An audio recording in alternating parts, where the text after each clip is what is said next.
இணைந்திருக்கின்றோம் இன்றைய பத்திரிகைகள் ஊடாக. இன்றைய பத்திரிகைகளில் என்ன செய்திகள் வந்திருக்கிறது என்று நாங்கள் பார்க்க இருக்கின்றோம். அந்த வகையில் எங்களுடைய கைவசம் பலம்புரி, உதயன், ஈழநாடு மற்றும் தினக்குரல், யாழ் தினக்குரல் பத்திரிகைகள் கிடைக்கப்பெற்றிருக்கின்றன. முதலிலே நாங்கள் இன்றைய நாளுக்குரிய பலம்புரி பத்தினுடைய பிரதான தலைப்பிடலை பார்க்கலாம்.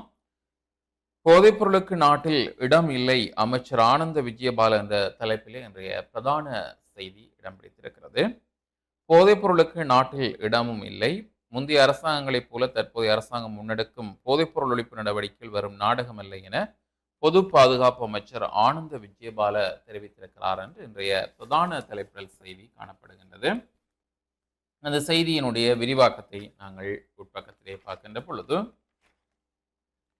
தேசிய போதைப்பொருள் எதிர்ப்பு பேரணியில் நேற்று கலந்து கொண்டு உரையாற்றும் போதே அமைச்சர் இதனை தெரிவித்தார். அவர் மேலும் தெரிவிக்கையில், உலகளாவிய பேரழிவாக உருவெடுத்துள்ள போதைப்பொருள் பாவனை மற்றும் கடத்தல் என்பவற்றை எமது நாட்டுக்கு எதிரான ஒரு பாரிய அச்சுறுத்தலாக நாம் அடையாளப்படுத்தியுள்ளோம். ஒரு சமூகமாக இந்த அழிவை நோக்கி நாம் இனிமேல் ஒரு அங்குலம் கூட நகரக்கூடாது. எத்தகைய சவால்கள் வந்தாலும் இந்த பயணத்தை பின்னோக்கி மாற்ற நாம் தயாரில்லை. கடந்த காலங்களில் போதைப்பொருளுக்கு எதிராக முன்னெடுக்கப்பட்ட நடவடிக்கைகள் போல இது வெறும் மேடை நாடகமாக அமையாது. இந்த மண்ணையும் எதிர்கால சந்ததியினரையும் இந்த பேரழிவில் இருந்து மீட்பதற்கான யதார்த்தபூர்வமான வேலை திட்டத்தை நாம் தற்பொழுது முன்னெடுத்துள்ளோம் என்றார் என்று அந்த செய்தி இங்கே பிரதான இடத்தை பிடித்திருக்கிறது. ஏனைய அநீதிக்காக நீதிமன்றம் செல்வேன், சாவச்சேரி நகரசபை உபதவிசாளர் என்கின்ற தலைப்பிலும் ஒரு செய்தி அமைந்திருக்கிறது. அதையும் விரிவாக பார்க்கலாம். அந்த செய்தியினுடைய விரிவாக்கத்தை நாங்கள் பார்க்கின்ற பொழுது, என் மீதான குற்றச்சாட்டு பத்திரத்தை வடக்கு மாகாண ஆளுநர் நாவண்ணா வேதநாயன் என்னிடம் வழங்கவில்லை. எனக்கு இழைக்கப்பட்ட அநீதிக்காக நீதிமன்றம் செல்ல உள்ளேன் என சாவச்சேரி நகரசபை உபதவிசாளர் ஞாவண்ணா கிஷோர் தெரிவித்திருக்கின்றார் என்று அந்த செய்தி இங்கே இடம் பிடித்திருக்கின்றது. அந்த செய்தியை விரிவாக பார்க்கின்ற பொழுது, உள்ளூராட்சி ஆணையாளரின் சுற்றறிக்கையை சபையில் விமர்சித்து அதனை தூக்கி வீசிய குற்றத்தில் நகரசபை உபதவிசாளர் ஞாவண்ணா கிஷோரை வடமாகாண ஆளுநர் உபதவிசாளரின் பதவியை நீக்கியும் நகரசபை உறுப்புரிமையை வருதாக்கியும் வர்த்தமானி அறிவித்தல் வெளியிட்டுள்ளார். இத்தொடர்பில் நேற்று ஊடகங்களுக்கு கருத்து தெரிவிக்கும் போதே அவர் இவ்வாறு தெரிவித்தார். அவர் மேலும் தெரிவிக்கையில், உள்ளூராட்சி ஆணையாளரின் சுற்றறிக்கை பிரகாரம் நடவடிக்கை எடுத்தால் சாவச்சேரியில் 700க்கும் மேற்பட்ட கடைகளை மூட வேண்டியதாக இருக்கும். கடந்த காலங்களில் உள்ளூராட்சி சபைகளினால் கட்டட அனுமதிகள் வழங்குவதில் காலதாமதங்கள் ஏற்பட்டன. அதை நாம் தற்போது சீர் செய்துள்ளோம். புதிய வர்த்தக நிலையங்களை கட்டி வர்த்தக நடவடிக்கையில் ஈடுபடுவதுடன் குடிபுகு சான்றிதழ் கட்டாயம் என்பதனை வலியுறுத்தி குடிபுகு சான்றிதழை பெற வைத்துள்ளோம். ஆனால் நகரசபை கட்டடங்களில் உள்ள வர்த்தக நிலையங்கள் உட்பட சில வர்த்தக நிலைய கட்டடங்கள் 50 ஆண்டுகளுக்கு மேலானது. அவற்றுக்கு குடிபுகு சான்றிதழ் பெறுவதில் பல சிக்கல்கள் உண்டு. உள்ளூராட்சி ஆணையாளரின் சுற்றறிக்கை அவ்வாறே பின்பற்றினால் பல வர்த்தக நிலையங்களை மூட வேண்டி வரும். அதனால் அது தொடர்பில் சபையில் பேசினேன். அண்மையில் சாவச்சேரி போலீஸ் நிலைய பொறுப்பதிகாரியின் தங்குமிடம் கட்டப்பட்டு திறக்கப்பட்டது. அதற்கு எந்த சபையில் அனுமதி பெற்றனர்? இராணுவத்தினர் முகாம்களுக்கு கட்டட வேலைகளை செய்கின்றார்கள். அவர்களுக்கு யார் அனுமதி கொடுத்தது? அது மட்டுமன்றி சாவச்சேரியில் பல அரச கட்டடங்களுக்கு உரிய அனுமதிகள் இல்லாத நிலைமைகள் காணப்படுகின்றன.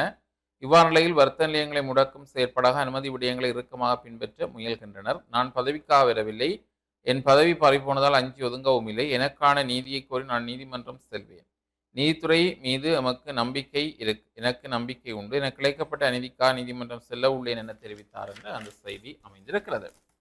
எரிபொருள் விலையில் விரைவில் நிவாரணம், பிரதி அமைச்சர் அனில் ஜெயந்த என்ற தலைப்பிலும் ஒரு செய்தி காணப்படுகின்றது. உலக சந்தையிலே எரிபொருள் விலைகள் குறைந்துள்ளதை கருத்தில் கொண்டு எதிர்காலத்தில் பொதுமக்களுக்கு எரிபொருள் நிலையில் நிவாரணம் வழங்கப்படும் என நிதி மற்றும் திட்டமிடல் பிரதி அமைச்சர் கலாநிதி அனில் ஜெயந்த தெரிவித்துள்ளார். அரசு தகவல் திணைக்களத்தில் நேற்று நடைபெற்ற ஊடகவியலாளர் சந்திப்பில் கலந்து கொண்டு உரையாற்றும் போதே அவர் இதனை குறிப்பிட்டார் என்றும் அந்த செய்தி அமைந்திருக்கிறது. ஏனைய செய்திகள் வரிசையில் பார்த்தால் 232 சந்தேக நபர்களுக்கு சிவப்பு அறிவித்தல் என்ற செய்தி. வெளிநாடுகளில் பதுங்கியிருக்கும் 232 சந்தேக நபர்களுக்கு சிவப்பு அறிவித்தல் விடுக்கப்பட்டுள்ளதாக பொதுமக்கள் பாதுகாப்பு அமைச்சர் ஆனந்த விஜயபால தெரிவித்ததாக அந்த செய்தி. வலிவடக்கில் காணிகளை விடுவிக்க கோரி போராட்டம் என்கிற செய்தி. துணுக்காய் கல்விழானில் மீன்பிடிக்க சென்ற இளைஞன் நீரில் மூழ்கி உயிரிழப்பு என்கிற ஒரு செய்தியும் காணப்படுகின்றது. அனுர அரசுக்கு எதிராக கருத்து தெரிவிப்பவர்கள் இலக்கு வைக்கப்படுகின்றனர். நாமல் எம்பி குற்றச்சாட்டு. வெனிசுலா நிலநடுக்கம், உயிரிழப்பு 589 உயர்வு. சுகாதார அமைச்சர் இன்று ஜாழ் விஜயம். சுகாதாரம் மற்றும் வெகுஜன ஊடகத்துறை அமைச்சரும் அமைச்சரவை ஊடக பேச்சாளருமான மருத்துவர் நலிந்த ஜாதிச இன்று சனிக்கிழமை காலை யாழ்ப்பாணத்துக்கு உத்தியோகபூர்வ விஜயம் மேற்கொள்ள உள்ளார். யாழ்ப்பாணத்துக்கு வருகை தரும் அமைச்சர் அண்மையில் தீ விபத்துக்குள்ளான யாழ் போதனா வைத்தியசாலைக்கு நேரில் சென்று அதன் தற்போதைய செயற்பாடுகள் மற்றும் குறைபாடுகள் குறித்து உயர் அதிகாரிகளுடன் கலந்துரையாட உள்ளார் என்றும், அத்துடன் தீ விபத்துக்கு விஜயம் செய்ய உள்ள அமைச்சர் தீ விபத்தின் தற்போதைய சுகாதார கட்டமைப்பு வசதிகள், வைத்தியசாலைகளின் தேவைகள் குறித்து நேரில் ஆராயவிருக்கின்றார். அண்மையில் யாழ் போதனா வைத்தியசாலையில் நீண்ட காலமாக பணியாற்றி வரும் தற்காலிக மற்றும் தொண்டர் ஊழியர்கள் நிரந்தர நியமனம் தொடர்பான தமது கோரிக்கைகளை முன்வைத்திருந்த நிலையில் சுகாதார அமைச்சரின் இவ்வருகையின் போது குறித்த விவகாரத்தில் ஆக்கப்பூர்வமான முடிவுகள் எட்டப்படலாம் என எதிர்பார்க்கப்படுகின்றன. ஏனைய செய்திகளை பார்க்கின்ற பொழுது உட்பக்க செய்திகளாக நாங்கள் பார்க்கலாம். தீவக வலய கல்வி பணிப்பாளராக லெனின் அறிவழகன் என்ற தலைப்பில் ஒரு செய்தி காணப்படுகின்றது. மாயமான 2.5 மில்லியன் டாலர் நிதி இறுதி அறிக்கை சமர்ப்பிக்கப்பட்டதாக ஒரு செய்தி. தொழில் திருமாவளவனை சந்தித்தார் ஸ்ரீதரன் எம்பி. டெங்கு அதிகரிப்பு தொடர்பில் கூடுதல் கவனம் தேவை, எதிர்க்கட்சி தலைவர் சஜித். நேருக்கு நேர் மோதிய 2 பேருந்துகள் 40 பேர் வரை காயம், மாத்திரை தலல்ல வீதியில் என்கிற செய்தி. சுற்றுச்சூழல் பிரச்சனைகளுக்கு வாட்ஸ்அப் எண் அறிமுகம் என்கிற செய்தி. அதாவது பொதுமக்கள் சுற்றுச்சூழல் தொடர்பான பிரச்சனைகளை 07025095009 என்ற தொலைபேசி எண் வாயிலாக நேரடியாக தெரிவிக்கலாம் என்று சொல்லப்பட்டிருக்கிறது. அதாவது 07025095009 என்று அந்த செய்தி. இந்த தகவல் பரிமாற்ற செயற்பாட்டில் உண்மைகள் மற்றும் சான்றுகளை கொண்ட ஆவணங்கள், புகைப்படங்கள் மற்றும் அதிகாரப்பூர்வ அறிக்கைகளுக்கு முன்னுரிமை அளிக்க முடிவு செய்துள்ளதாக சுற்றுலா அமைச்சு அறிவித்திருப்பதாகவும் அந்த செய்தி. உயர்நீதிமன்ற நீதியரசர் வெற்றிடங்களை நிரப்ப வலியுறுத்தி எதிர்க்கட்சி உறுப்பினர்கள் கையொப்பங்கள் சேகரிப்பு என்கிற செய்தி காணப்படுகின்றது. பாடசாலைகளுக்கு இடையிலான மெய் வல்லுநர் யாழ் மத்திக்கு 2 தங்கப்பதக்கங்கள் என்கிற செய்தி காணப்படுகின்றது. அதுவும் முக்கிய செய்தியாக காணப்படுகிறது. வடமாநில பாடசாலைகளுக்கு இடையிலான ஆண்கள் பெண்களுக்கான மெய்வல்லுநர் போட்டிகள் யாழ் துறையப்பா விளையாட்டு அரங்கிலே நடைபெற்று வருகின்றது என்று கூறப்பட்டிருக்கிறது. ஏனைய செய்திகளை நாங்கள் பார்க்கின்ற பொழுது ஞானசார தேரருக்கு எதிரான வழக்கு ஒத்திவைப்பு என்கிற செய்தியும் காணப்படுகின்றது.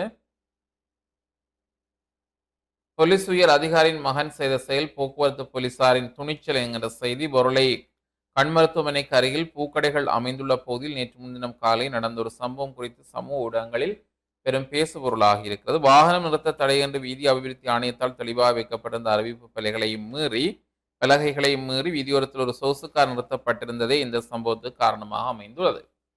அங்குள்ள போலீஸ் நிலையத்தில் பணியில் இருந்த ஒரு போக்குவரத்து அதிகாரி ஓட்டுநரை அணுகி வாகனத்தை அகற்றுமாறு கோரியுள்ளார்.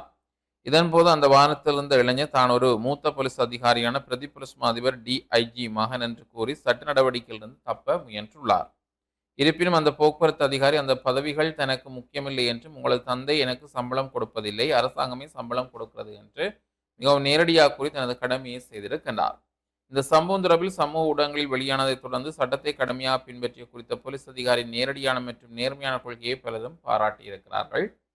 இலங்கையின் பாரம்பரிய நிர்வாக கலாச்சாரத்தில் இதுபோன்ற நேர்மையான அதிகாரிகள் பல்வேறு அழுத்தங்களுக்கு உள்ளாக்கப்பட்டு தொலைதூர பகுதிகளுக்கு இடமாற்றம் செய்யப்படும் அபாயம் இருந்தாலும், தற்போதைய சட்ட பின்னணியில் நாட்டில் நிலவும் சூழ்நிலையிலும் இதுபோன்ற அநீதிகள் நிகழாது என்று பொதுமக்கள் வலுவாக நம்புகிறார்கள் என்கிற செய்தி. சரித் அபேசிங்கவை கட்சியிலிருந்து நீக்கிய ஐக்கிய மக்கள் சக்தி என்கிற தலைப்பிலும் ஒரு செய்தி இங்கே காணக்கூடியதாக இருக்கிறது.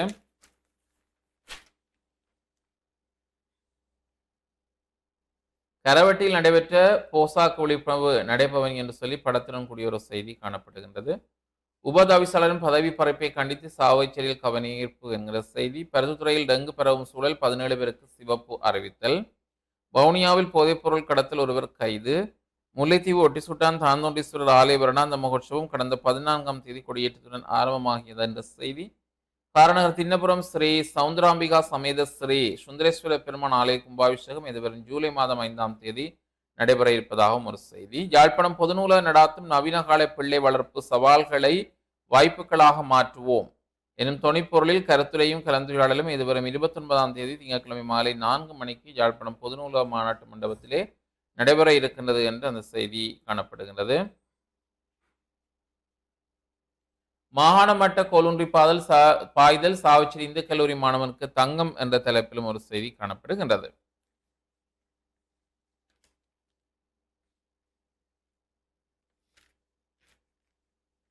உலக செய்தி பக்கத்துக்கு போனால் வெனிசுலா நிலநடுக்கம் பல உயிர்களை காத்த கூகுள் தொழில்நுட்பம் என்கிற செய்தி.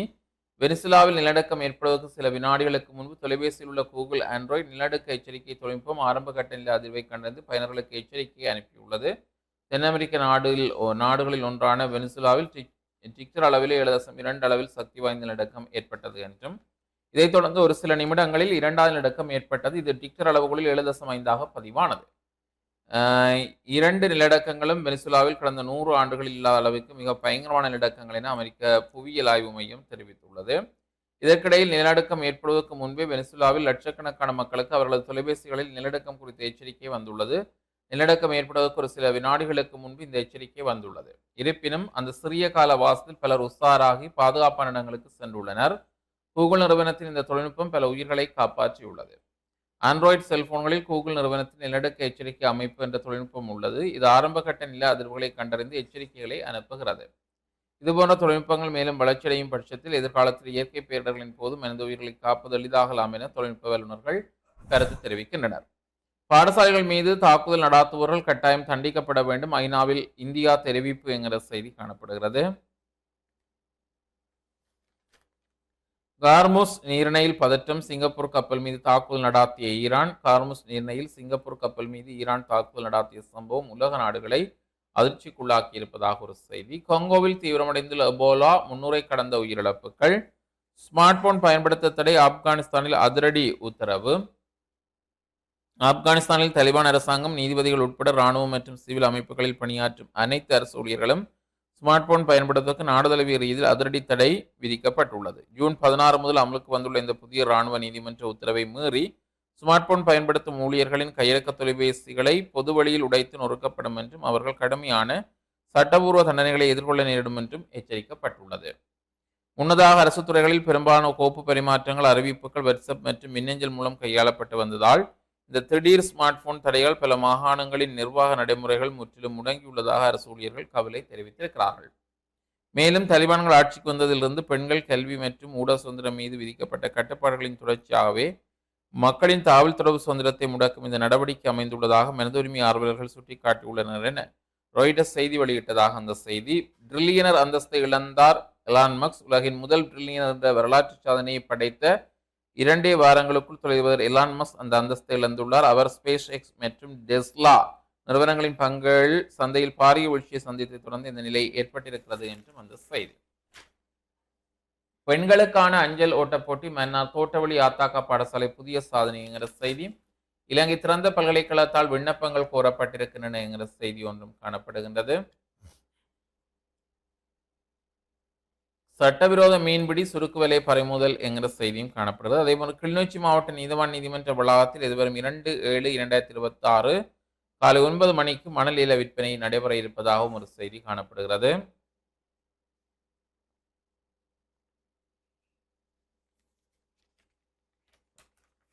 ஏனைய செய்திகளை நாங்கள் பார்க்கின்ற பொழுது, சாவகச்சேரி உபதவிசாளர் நீக்கம் ஜனநாயக விரோத செயல், கஜேந்திரகுமார் பொன்னம்பலம் தெரிவிப்பு என்று அந்த செய்தி காணப்படுகிறது.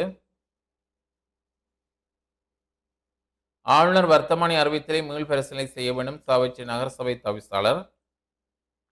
பூநகரி கௌதாரிமுனை பிரதேசத்தை சுற்றுலா மையமாக அபிவிருத்தி செய்வது தொடர்பில் கலந்துரையாடல். மஞ்சவனப்பதி முருகனுக்கு இன்று சங்காபிஷேகம் என்ற ஒரு செய்தியும் காணப்படுகின்றது. அதாவது யாழ்ப்பாணம் கொக்குவில் மஞ்சவனப்பதி முருகன் ஆலய பராப வருஷ கும்பாபிஷ தினமான இன்று சனிக்கிழமை முருகப்பெருமானுக்கு நவோத்திர சகஸ்திர, அதாவது 1009 சங்காபிஷேகம் நடைபெற இருக்கிறது. அதன் பிரகாரம் இன்று காலை 7 மணிக்கு சங்காபிஷேக கிரியைகள் ஆரம்பமாகி தொடர்ந்து விநாயகர் முதலாய சண்டேஸ்வரர் வரை அனைத்து பரிவார மூர்த்திகளுக்கும் விசிற அபிஷேகம் இடம்பெற்று காலை 10 மணி அளவில் முருகப்பெருமானுக்கு நவோத்திர சகஸ்திர சங்காபிஷேகம் இடம்பெற இருப்பதாகவும், மாலை 5 மணிக்கு வசந்த மண்டப பூஜையை தொடர்ந்து எம்பெருமானுக்கு திருவூஞ்சல் இடம்பெற்று மாலை 6:30 மணி அளவில் அழகிய பூந்தண்டிகையில் விநாயகர் சகிதம் முருகப்பெருமான் மணவாள குலத்தில் வள்ளி தெய்வானை சமேதராய் ஆரோகணித்து கிராம வலம் வந்து பக்தர்களுக்கு அருள் பாலிக்க உள்ளமை குறிப்பிடத்தக்கது என்றும் அந்த செய்தி. இவைதான் இன்றைய வலம்புரியிலே நாங்கள் பார்க்கக்கூடிய முக்கிய செய்திகளாக அமைந்திருக்கின்றன. தொடர்ச்சியாக நாங்கள் பார்க்கலாம் இன்றைய நாளுக்குரிய ஈழநாட்டு பத்திரிகையுடைய செய்திகளை. இன்றைய நாளுக்குரிய ஈழநாட்டு பத்திரிகையின் பிரதான தலைப்பிடலாக, ஆட்சியாளர்களை கேள்வி கேட்கும் சுதந்திரம் நாட்டு மக்களுக்கு உண்டு, அமைதி காக்கும் பணிக்காக கெய்டிக்கு செல்லும் படையினர் மத்தியில் ஜனாதிபதி தெரிவிப்பு. நாட்டின் எந்த ஒரு பிரஜையையும் ஆட்சியாளருக்கு பயந்து வாழ வேண்டிய அவசியம் இல்லை என்றும், ஆட்சியாளர்களை கேள்வி கேட்கும் உரிமை மக்களுக்கு இருக்க வேண்டும் என்றும் ஜனாதிபதி அனுரகுமார திசாநாயக்க தெரிவித்திருக்கின்றார். ஐக்கிய நாடுகள் சபையின் அமைதி காக்கும் பணிகளுக்காக கெய்டிக்கு செல்லவுள்ள இலங்கை ராணுவம் மற்றும் போலீஸ் விசேட அதிரடிப்படை உறுப்பினர்களுக்கு வாழ்த்து தெரிவிக்கும் நிகழ்வு நேற்று பனாகுடையில் இடம்பெற்றது. இதில் கலந்து கொண்டு உரையாற்றிய ஜனாதிபதி மேற்கண்டவாறு தெரிவித்திருக்கின்றார். இலங்கையிலிருந்து ஒரே தடவையில் ஐக்கிய நாடுகள் அமைதி காக்கும் பணிக்காக செல்லும் மிகப்பெரிய குழுவாக இந்த குழு அமைந்திருப்பதாகவும், ஒரு ஜனாதிபதி நேரடியாக வந்து வாழ்த்து தெரிவிக்கும் முதலாவது சந்தர்ப்பம் இதுவெனவும் குறிப்பிடப்பட்டது.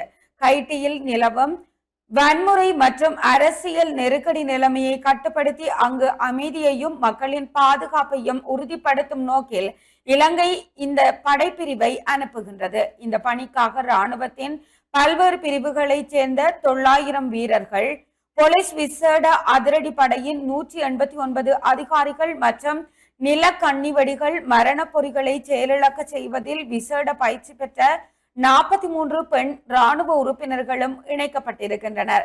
மேலும் கவச வாகனங்கள், இலங்கையில் தயாரிக்கப்பட்ட ஜுனிபபல் வகை வாகனங்கள் மற்றும் விசேட பாதுகாப்பு வாகனங்களும் இந்த படைப்பிரிவுக்கு வழங்கப்பட்டுள்ளது. இதன்போது உரையாற்றிய ஜனாதிபதி அனுரகுமார திசாநாயக்க, நமது நாட்டின் கீர்த்தியையும் பெருமையையும் முன்னிறுத்தி உலக அமைதிக்காக முக்கியமான பணிக்காக நீங்கள் செல்கிறீர்கள். இலங்கையின் கௌரவத்தை உங்கள் தோள்களில் சுமந்து கொண்டு செல்கிறீர்கள் என்பதை நினைவில் கொள்ள வேண்டும் என தெரிவித்திருப்பதாக அந்த செய்தி தொடர்ந்து செல்வதனை காணக்கூடியதாக இருக்கிறது. தொடர்ச்சியாக ஏனைய முற்பக்க செய்திகளுக்குள், உப தவிசாளர் பதவி நீக்கத்துக்கு எதிராக சாவகச்சேரியில் நேற்று கடையடைப்பு என்ற தலைப்பிடலோடு ஒரு புகைப்படம் தாங்கிய செய்தியும், நெடுந்தீவு பாடசாலைகளுக்கு சென்ற ஜோசப் ஸ்டாலின் அடங்கிய குழுவினர் அதிபர் ஆசிரியர்களின் பிரச்சனை குறித்து ஆராய்வு என்ற தலைப்பிடலோடு இன்னொரு புகைப்படம் தாங்கிய செய்தியும் பிரசுரமாக்கி இருக்கிறது. தொடர்ச்சியாக ஏனைய செய்திகளுக்குள், இலங்கைக்கு 57.4 மில்லியன் டாலர் வழங்கும் ஆசிய அபிவிருத்தி வங்கி. வீடுகளின் கூரை மீது பொருத்தப்படும் சூரிய மின் உற்பத்தி தொகுதி மற்றும் மெய்நிகர் தேறிய அளவீடு மூலம் குறைந்த விலையில் தூய்மையான எரிசக்தியை பெறுவதற்கான சாத்தியப்பாட்டை விரிவுபடுத்தவும், பசுமை இல்ல வாயு வெளியேற்றத்தினை குறைக்கவும் உதவும் வகையில் ஆசிய அபிவிருத்தி வங்கி 57.4 மில்லியன் டாலர் நிதி உதவியினை இலங்கைக்கு வழங்குவதற்கு அனுமதி அளித்திருக்கிறது.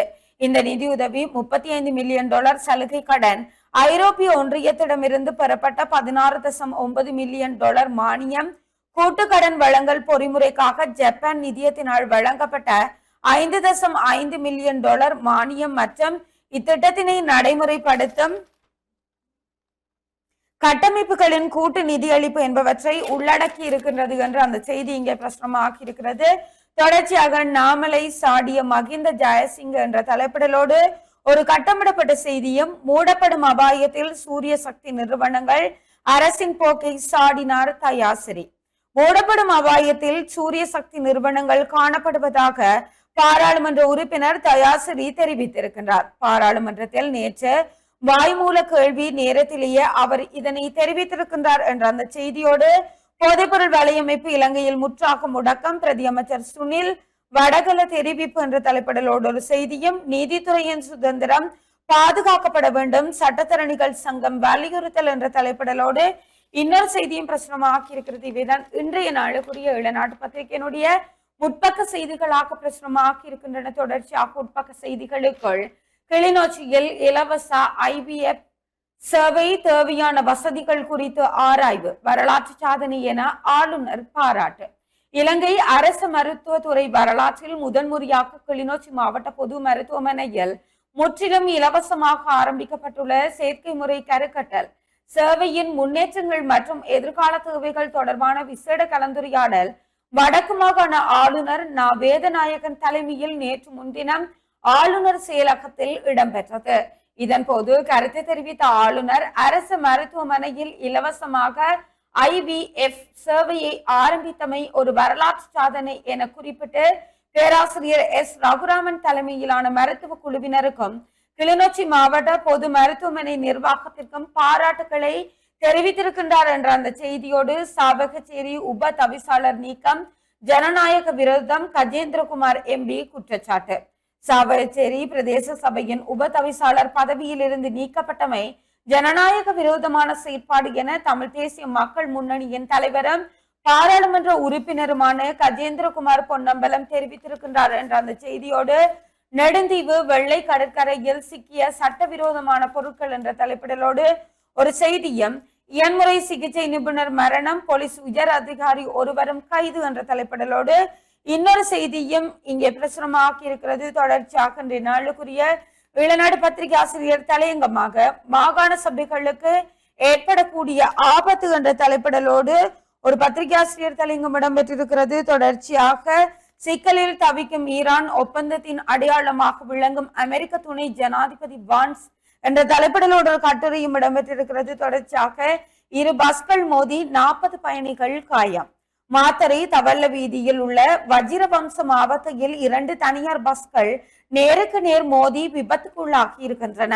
இந்த விபத்தில் குறைந்தது 40 பயணிகள் காயமடைந்து சிகிச்சைக்காக வைத்தியசாலையில் அனுமதிக்கப்பட்டிருக்கின்றனர் என்று அந்த செய்தியும் பிரசுரமாகி இருக்கிறது. தொடர்ச்சியாக வரி செலுத்துனர் அடையாள இலக்கத்தை பெற இதுவரை கால வரையறை விதிக்கப்படவில்லை. வரி செலுத்துனர் அடையாள அட்டை அதாவது டின் இலக்கத்தினை பெற்றுக்கொள்வதற்காக யாழ்ப்பாணம் காங்கேசன்துறை வீதியில் அமைந்துள்ள உள்நாட்டு இறைவரி திணைக்களத்தின் யாழ்ப்பாண பிராந்திய அலுவலகத்தில் அண்மைய நாட்களாக காலையில் பொதுமக்கள் நீண்ட வரிசையில் தினமும் நிற்பது தொடர்பாக மாவட்ட அரசாங்க அதிபர் பிரதீபன் அவ்வலுவலகத்தின் பிராந்திய ஆணையாளருடன் தொலைபேசி மூலம் தொடர்பு கொண்டு கலந்துரையாடி இருக்கின்றார். மேற்படி கலந்துரையாடியதற்கு அமைவாக பின்வரும் விவரங்களை பொதுமக்களுக்கு அரசாங்க அதிபர் தெரியப்படுத்தி இருக்கின்றார். வரி செலுத்துனர் அடையாள இலக்கமானது ஜூன் மாதம் 30ஆம் தேதிக்கு முன்னர் பெற்றுக்கொள்ளப்பட வேண்டும் என எவ்விதமான கால வரையறையும் இதுவரை நிர்ணயிக்கப்படவில்லை. வரி செலுத்துனர் அடையாள இலக்கத்தினை பெற்றுக்கொள்வதற்காக உள்நாட்டு இறைவரி திணைக்களத்தினால் எவ்வித கட்டணமும் அறவிடப்பட மாட்டாது. அவ்வாறு கட்டணம் செலுத்துவதோ அல்லது பெற்றுக்கொள்வதோ தண்டனைக்குரிய குற்றமாகும். ஏற்கனவே வரி செலுத்துனர் அடையாள அடையாள இலக்கம் உள்நாட்டு இறைவரி திணைக்களத்தில் பதிவு செய்யப்பட்டிருப்பின் உரியவர் தனது தேசிய அடையாள அட்டையை காண்பித்து வரி செலுத்துனர் அடையாள இலக்க சான்றிதழை பெற்றுக்கொள்ள முடியும். வரி செலுத்துனர் அடையாள இலக்கம் உள்நாட்டு இறைவரி திணைக்களத்தில் பதிவு செய்யப்பட்டிருக்காவிடின் நிகழ்நிலை முறைமை மூலமாகவோ அதாவது www.ird.gov.lk அல்லது உள்நாட்டு இறைவரி திணைக்களத்தில் உரிய விண்ணப்ப படிவத்தினை பூர்த்தி செய்து சமர்ப்பிப்பதன் மூலமாகவோ பெற்றுக்கொள்ள முடியும். தற்போது பதிவுகளை மேற்கொள்பவர்களுக்கான டின் சான்றிதழ் தபால் மூலம் அனுப்பி வைக்கப்படும். மேலதிக விவரங்களுக்கு 0222217333 எனும் தொலைபேசி இலக்கத்துக்கு தொடர்பு கொண்டு அறிய முடியும். எனவே மேற்படி விவரங்களுக்கு அமைய பொதுமக்கள் எதுவித பீதியும் அடைய தேவையில்லை என அரசாங்க அதிபர் கேட்டுக்கொண்டிருக்கின்றார் என்ற அந்த செய்தி இங்கே பிரசுரமாக்கி இருக்கிறது. தொடர்ச்சியாக போசாக்கு விழிப்புணர்வு பவனியும் கண்காட்சியும் நேற்று நெல்லியடியில் என்று அது தொடர்பான ஒரு புகைப்படமும் இங்கே பிரசுரமாக்கி இருக்கிறது. தொடர்ச்சியாக உயர் நீதிமன்ற வெற்றிடங்கள் குறித்து அவசர விவாதம் கோருகிறது எதிரணி எம்பிக்கள் சபாநாயகருக்கு கடிதம் என்ற தலைப்பிடலோடு ஒரு செய்தியும், பிக்குகள் மீதான குற்றச்சாட்டுகள் அரசியல் தலைமைகள் மௌனம், சந்திரிகா குமாரதுங்க விசனம். அண்மையில் பௌத்த பிக்குகளுக்கு எதிராக பதிவான குற்றச்சாட்டுகள் தொடர்பில் அரசியல் தலைவர்கள் வாய் திறக்காமல் மௌனம் காப்பதாக சுட்டிக்காட்டியுள்ள முன்னாள் ஜனாதிபதி சந்திரிகா பண்டாரநாயக்க குமாரதுங்க பௌத்த தர்மத்தை சீரான வழியில் பாதுகாப்பதற்குரிய வழிமுறைகள் மற்றும் நடவடிக்கைகள் தொடர்பில் நாட்டில் உள்ள பௌத்தர்கள் அனைவரும் இணைந்து பகிரங்க கருத்தாடல்களில் ஈடுபட வேண்டும் என வலியுறுத்தி இருக்கின்றார். இது குறித்து தனது உத்தியோகபூர்வ பேஸ்புக் பக்கத்தில் வெளியிட்டிருக்கும் காணொலியில் சந்திரிகா பண்டாரநாயக்க குமாரதுங்க மேலும் சில விடயங்களை குறிப்பிட்டிருக்கின்றார் என்று அந்த செய்தியும் இங்கே பிரசுரமாகி இருக்கிறது. தொடர்ச்சியாக நிதி செயல் நுணுக்க கூற்று அறிக்கையில் முரண்பாடுகள் சஜித் பிரேமதாச சுட்டிக்காட்டுகின்ற தலைப்பிடலோடு ஒரு செய்தியும், லஞ்ச ஊழல் குற்றச்சாட்டு விவகாரம் சரித் அபேசிங்கவை கட்சியில் இருந்து உடன் நீக்கியது ஐக்கிய மக்கள் சக்தி என்ற தலைப்பிடலோடு ஒரு செய்தியும், இளைஞர்களை குறிவைக்கும் போதைப் பொருள் அபாயம் விழிப்புணர்வு நடவடிக்கைகள் தீவிரம் என்ற தலைப்பிடலோடு ஒரு புகைப்படம் தாங்கிய செய்தியும் பிரசுரமாக்கி இருக்கிறது. தொடர்ச்சியாக கடற்கரைகளில் இல்மனைட் அகல ஒருபோதும் இடமளிக்க முடியாது. பொத்துவில் பிரதேச சபை தீர்மானம் போன்ற செய்திகளும் பிரசுரமாகி இருக்கின்றன. தொடர்ச்சியாக இன்றைய நாளுக்குரிய இளநாடு பத்திரிகையினுடைய இறுதி பக்க செய்திகளுக்குள் உலக சந்தையில் விலை குறைந்ததால் எதிர்காலத்தில் எரிபொருள் நிவாரணம் பிரதி அமைச்சர் அனில் ஜெயந்த பெர்னாண்டோ தெரிவிப்பு. உலக சந்தையில் எரிபொருள் விலைகள் குறைந்துள்ளதை கருத்தில் கொண்டு எதிர்காலத்தில் பொதுமக்களுக்கு இந்த நிவாரணம் வழங்கப்படும் என்று நிதி மற்றும் திட்டமிடல் பிரதி அமைச்சர் கலாநிதி அனில் ஜெயந்த பெர்னாண்டோ தெரிவித்திருக்கின்றார் என்ற அந்த செய்தியும், பஸ் சேவையினை நவீனமயப்படுத்த திட்டம் 600 புதிய பாஸ்கள் இறக்குமதி செய்ய முடிவு என்ற தலைப்பிடலோடு ஒரு கட்டமிடப்பட்ட செய்தியும் பிரசுரமாகி இருக்கிறது. இவைதான் இன்றைய நாளுக்குரிய இளநாடு பத்திரிகையினுடைய முக்கிய செய்திகளாகவும் இன்றைக்கு பிளந்திருக்கக்கூடிய ஏனைய நாளிதழ்களின் முக்கிய செய்திகளாகவும் பிரசுரமாகி இருக்கின்றன.